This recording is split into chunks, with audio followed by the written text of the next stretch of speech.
Okay, so today we're going to be shooting with a camera that I've always wanted to get my hands on. It is the Mamiya 7 II. So this camera being a rangefinder, while still shooting 6x7, it just means when compared to my Pentax, it's much more lightweight and compact. So I just loaded this up with some neopan.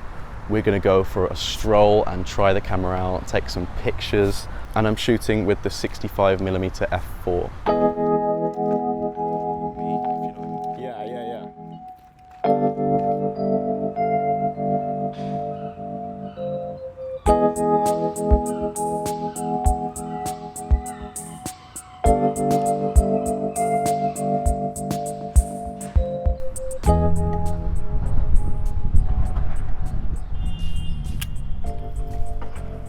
That is ridiculously quiet. Nothing. Just that little leaf shutter. Yeah.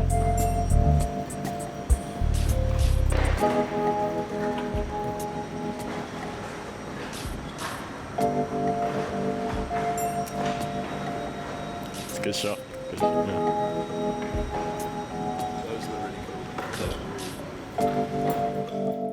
So I've always seen the Mamiya 7 as sort of the ultimate 6x7 camera, and I'd always wanted to get my hands on one, and to my luck a situation came around that allowed me to get my hands on one of these for a day. I decided to shoot some neopan and some Portra 400 through the camera. So first I loaded up some neopan and me and Ruben headed down to the beach.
So I just finished the roll of neopan and I'm going to shoot some Portra 400 through it now.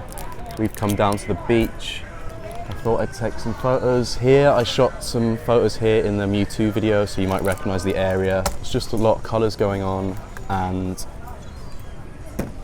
I thought I'd shoot some Portra through the Mamiya 7.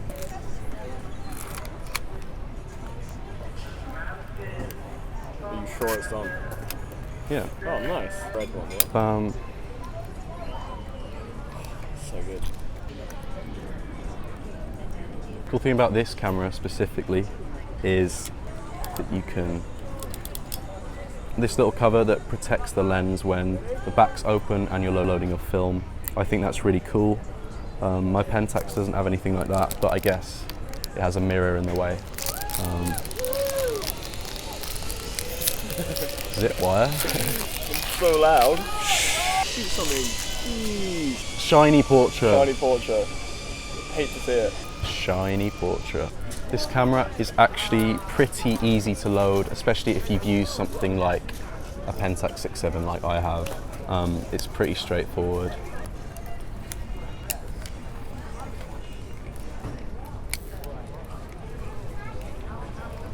Make sure it's tight.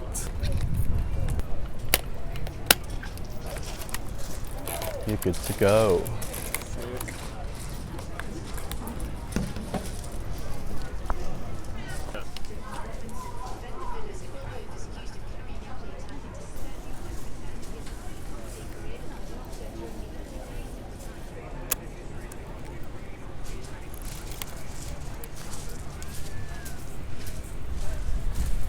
And a great thing about this camera is its leaf shutter. So if you want to do a little bit of street photography on this, then you'll tend to get away with it more, I think, because I can barely even hear the leaf shutter on this camera. It's so quiet. It's great if you want to be discreet, especially when compared to my Pentax 6.7 with the mirror, which is ridiculously loud. I think everyone knows if you're taking a picture with the Pentax 6.7, but with this, it's much more discreet.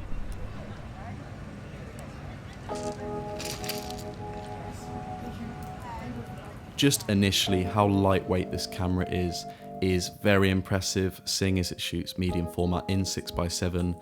It's very lightweight and compact without the lens, but the lenses are quite long, but the camera is still very, very compact. And just having it around my neck or around my shoulder, it just sort of blew my mind how lightweight this camera was. So I was shooting with the 65mm f4 lens. This is much wider than what I usually shoot on 6x7. I only have the 105mm f2.4 on my Pentax 6.7, so shooting with the 65mm was very cool, seeing as it was still 6x7, but I was getting this sort of much wider angle. The 65mm is more of a 35mm equivalent, so it was pretty wide. I took some photos in Brighton Station, and you can really see how wide angle this lens is. I thought it was very fun to compose in 6x7 with this wide angle, seeing as I'd never done anything like that before. It was just a bit of a change, having that wide angle when shooting 6x7, and I found it to be a lot of fun. So this camera is a rangefinder, which means the camera does not have a mirror like my Pentax 6.7. So when you're composing, you're not looking through the lens, you're looking at a rough frame line estimate. Focusing on a rangefinder is done by moving across. There's a little square in the finder, and you sort of move it across until it correlates with what you're actually seeing once they overlap perfectly horizontally. I found it to be quite easy on this camera. I've shot with some cheap rangefinders before, and the problem always is they don't let much light into that little square, but luckily the Mamiya lets in loads of light, so that square is very bright when you are focusing. Getting back the shots and scanning them, they actually came out much wider than the frame lines suggested to me. Obviously you can always crop afterwards, but just something to keep in mind when you're shooting with this camera. And metering with this camera, luckily the Mamiya 7.2 comes with an inbuilt light meter, and the way it works is in the frame you get the different shutter speeds all the way up to 1/500th, and it sort of flashes to you which shutter speed you should use, and then you choose your shutter speed on the top with the dial, and you move it until it's on the right shutter speed, and then it stops blinking at you. I overexposed both the rolls. I shot them both at 200. They were both 400 speed rolls. They all came out fine because I overexposed them, but I still think the meter on the Mamiya did a great job. I didn't end up taking any portraits with this camera, which is sort of what I usually do on 6x7. I just felt like this camera is not meant for portraits. It's got an f4 lens, doesn't focus that close. It's a rangefinder. I just sort of wanted to shoot it in context to what it was built for. So sort of more street, documentary, etc., especially with the wide angle lens. I didn't want to take any portraits with it. I just didn't feel like it felt very right. And it wouldn't be fair to compare it to my Pentax in that sense. So this camera comes in at around £3,500 with the 65mm f4, which is a lot of money, considering you could probably pick up some variant of a Pentax 6.7 for around £600 to £800 if you tried. It's a lot of money, £3,500. Personally, I think it's worth it just for how nice it was to use. I feel like if you're going to buy one camera and stick with it for many years, it's worth it. I doubt the camera's value will go down anytime soon. I think they're getting rarer and rarer, so if you did invest, I think it would pay off. I don't think you'd lose any money. It's a very nice camera to use. It just comes at a price. Also, the 65mm f4 is one of the sharpest lenses I've ever used. The shots came out so sharp. I shot them all at around f8. I think I shot a couple at f4, but they were all f8 or f11, and they just came out looking so sharp. I feel like this lens does not distort at all. I didn't get any aberrations or anything. It was a dream to use and shoot with this lens. I was really happy with the shots I got with it. Thanks for watching this video. Give me a like if you enjoyed it and subscribe if you want to. Cheers.